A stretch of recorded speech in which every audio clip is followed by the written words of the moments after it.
Hi అండి, welcome back to my channel. ఈరోజు మీకోసం ఒక ఇంట్రెస్టింగ్ హర్రర్ స్టోరీ.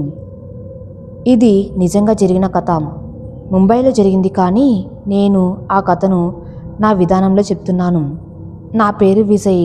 నాకు నా జీవితంలో జరిగిన ఒక ఇన్సిడెంటు నన్ను ఇప్పటికీ ఎంతో భయానికి గురి చేస్తుంది.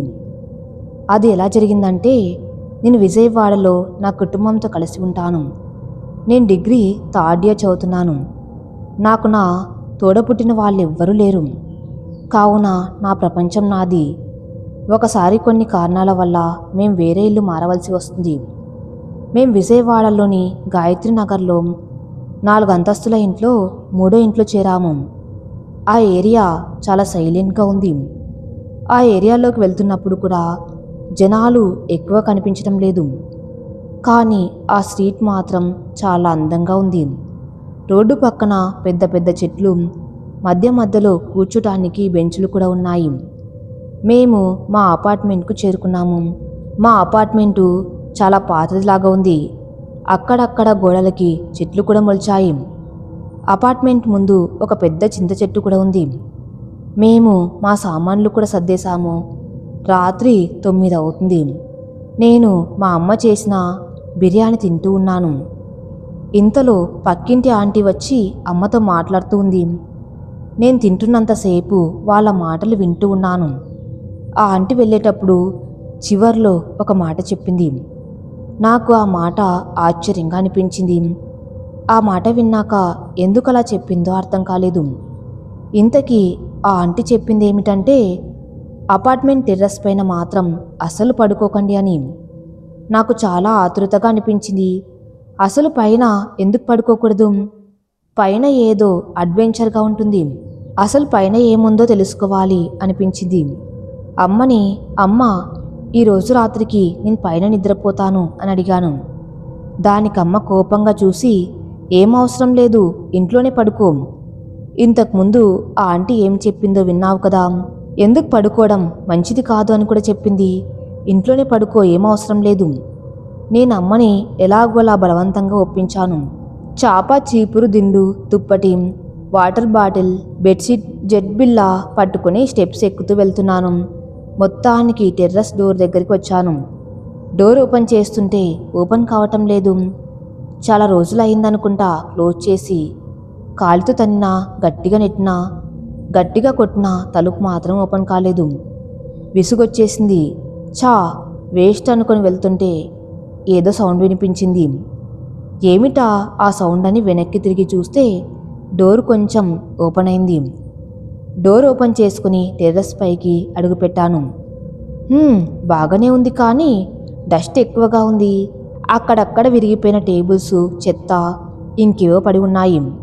చీపురుతో క్లీన్ చేసి చాప వేశాను.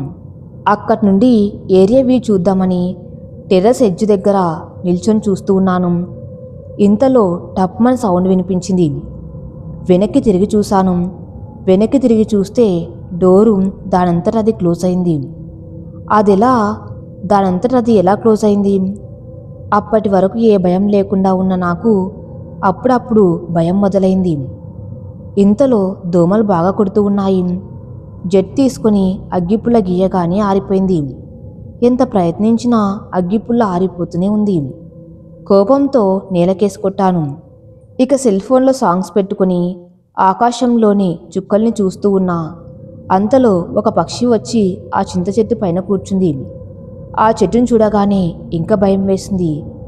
ఆ చెట్టు చాలా భయంకరంగా అనిపించింది. భయం ఎక్కడ కనిపించకుండా దుప్పటి కప్పుకున్నాను. అలానే నిద్రపోయాను. సడన్గా మెలకు వచ్చింది. సాంగ్స్ ఇంకా ప్లే అవుతూనే ఉంది. సాంగ్స్ ఆఫ్ చేసి టైం చూస్తే 1 గంట అవుతుంది. అంటే నేను నిద్రపోయి చాలాసేపు అయింది. కుక్కలు అరుస్తున్నా, ఏడుస్తున్న శబ్దాలు చిన్న చిన్నగా వినిపిస్తున్నాయి. టెర్రస్ పైన మాత్రం చాలా నిశ్శబ్దంగా ఉంది. దుప్పటి తెరవాలి అంటే మాత్రం చాలా భయం వేస్తుంది. కానీ ఉన్నట్టుండి ఎవరో విచిత్రంగా మాట్లాడుతున్న శబ్దాలు వినిపిస్తున్నాయి. ఒక పక్కన చాలా భయం వేస్తుంది. అయినా ఈ సమయంలో ఎవరైనా టెర్రస్ పైకి వచ్చారా? అయినా ఈ టైంలో ఎవరు వస్తారు? అయినా శబ్దాలు వస్తూనే ఉన్నాయి. ఆ మాటలు చాలా విచిత్రంగా ఉన్నాయి. ఏమాత్రం అర్థం కావటం లేదు. దుప్పటి తెరిచి చూడాలా వద్దా అని ఆలోచిస్తున్నాను. ఒక సైడు తిరిగి మెల్లగా దుప్పటి తెరిచి చూస్తే ఎవ్వరూ లేరు. ఆ మాటలు కూడా వినిపించడం లేదు. మళ్ళీ దుప్పటి కప్పేశాను. మళ్ళీ అవే వింత శబ్దాలు. ఏవేవో మాట్లాడుతున్నారు. మళ్ళీ దుప్పటి తెరిచి చూస్తే ఆ శబ్దాలు లేవు. మళ్ళీ దుప్పటి మూసుకున్నాను. అవే శబ్దాలు. తెరిస్తే శబ్దాలు లేవు. అలా చాలాసార్లు చేస్తూనే ఉన్నాను. నాకు చాలా కోపం వచ్చింది. దుప్పటి మొత్తం తీసేశాను. ఏ ఆపండి, ఎవరు మీరు? మీకేం కావాలి? అసలు ఎందుకు భయపెడుతున్నారు అని లేచి గట్టిగా అరిచాను. చెట్టు పైన ఉన్న పక్షి లేచి వెళ్ళిపోయింది. ఏం చేయాలో అర్థం కాక వీధి చివరి వైపు చూస్తూ ఉండగా ఎవరో ముగ్గురు మనుషులు నిలబడి ఉన్నారు. ఒక్కసారిగా కన్ను ఆర్పాను. మళ్ళీ చూడగానే షాక్. వాళ్ళు కొంచెం ముందుకు వచ్చేశారు. మళ్ళీ కన్ను ఆర్పి వాళ్ళని చూశాను. వాళ్ళు ఇంకాస్త దగ్గరికి వచ్చారు. మళ్ళీ కన్ను ఆర్పాను. తిరిగి చూడగానే వాళ్ళ అపార్ట్మెంట్ కింద ఉన్నారు. కిందికి తొంగి చూడగానే వాళ్ళు మెల్లిగా నా వైపు చూస్తూ ఉన్నారు.